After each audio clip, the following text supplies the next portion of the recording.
తిరుప్పావై 30 పాసురాల్లో 7వ పాసురం ఒక అద్భుతమైన ఉదయ చిత్రాన్ని చిత్రీకరిస్తుంది. మార్గశిర మాసంలో ధనుర్మాసం గోపికలు శ్రీకృష్ణుణ్ణి సేవించడానికి వ్రతం ఆచరిస్తారు.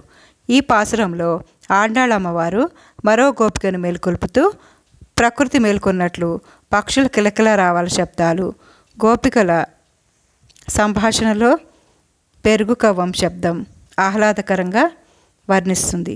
ఇది కేవలం నిద్రలేపమన్న పిలుపు మాత్రమే కాదు, భక్తి, జాగృతి మరియు సామూహిక ఆరాధనా శక్తి, కృష్ణానుభవంలో మునిగి తేలడం గురించి ఇది ఒక మనోహరమైన ఆహ్వానం. ఈ పాసురం పఠిస్తే భక్తితో నిండిపోతుందని మన మనసు ప్రతి ఉదయం కృష్ణుడి సాన్నిహిత్యాన్ని అనుభవిస్తుంది అని ఆండాళమ్మవారు చెప్పారు. 7వ పాసురం.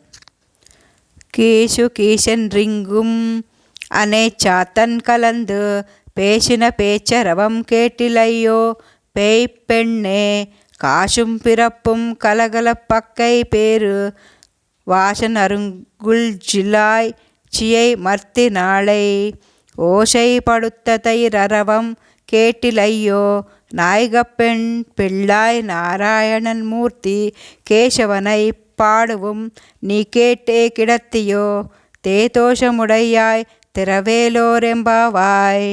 ఆండాళ్ దివ్య తిరువడిగలే శరణు. ఈ పాసురంలో ఆండాళమ్మవారు 2వ గోపికను నిద్రలేపుతూ ఇలా చెప్తున్నారు. ఓయ్ పిచ్చిపిల్ల, భరద్వాజ పక్షులన్నీ కీచుకీచుమంటూ చేస్తున్న కలకలములు నీకు వినబడ్డం లేదా? సువాసనలు వెదజల్లుతున్న ఆ గోపకాంతలు తాము ధరించిన ఆభరణాలన్నీ చేతులు తిప్పుతూ కవ్వాలతో చిలుకుతున్నారు. ఆ ధ్వనులేమీ నీకు వినబడటం లేదా? నీవు మాకు నాయకురాలివి కదా, భగవంతుని ఎరిగిన దానివి కదా. సాక్షాత్తు ఆ శ్రీమన్నారాయణుడే శ్రీకృష్ణుడిగా మన అదృష్టం కొద్దీ అవతరించాడు. మన కొరకే కేసి మొదలైన రాక్షసుల్ని చంపి మన కష్టాలను గట్టెక్కించాడు. మనమంతా అతనికి కృతజ్ఞులమై అతని గుణాలను గానం చేస్తున్నాము. అయినా వాటిని వింటూ ఇంకా పడుకొని ఉంటివే. మేము పాడే ఈ పాటలను విని ఆనందంతో నీవు మురిసిపోతున్నావులే. ఇకనైనా నీవు లేచిరా అమ్మా తల్లి, వ్రతం ఆచరించడానికి ఇంకనూ ఆలస్యం దేనికి అని ఒక గోపకన్యకను ఆండాళమ్మవారు నిద్రలేపుతున్నారు. ఈ పాసురం మనకు భగవద్భక్తుల సేవే ముఖ్యం అని బోధిస్తుంది. కృష్ణుణ్ణి స్తుతించడం, భక్తులతో కలిసి ఆరాధించడం వల్ల పాపాలు తొలగిపోయి మోక్షం లభిస్తుంది. ప్రకృతి మేల్కొన్నట్లు మన మనసునే భక్తితో మేల్కొల్పాలి. ఆలస్యం చేయకుండా ఈ పాసురాన్ని ధనుర్మాసంలో పఠిస్తే కృష్ణుని అనుగ్రహము, శాంతి, సుఖాలు కలుగుతాయి. ఈ పాసురంలో ఆండాళమ్మవారు మరో గోపికని ఇలా నిద్రలేపుతున్నారు. ఓ వెర్రిపిల్ల, నల్లని పక్షుల ఊసులాటలు, కీచుకీచుమని శబ్దాలు వినపడటం లేదా? మెడలోని పెద్ద కాసులు, చిన్న కాసులు వరుసుకుంటున్న ధ్వనులు వినపడటం లేదా?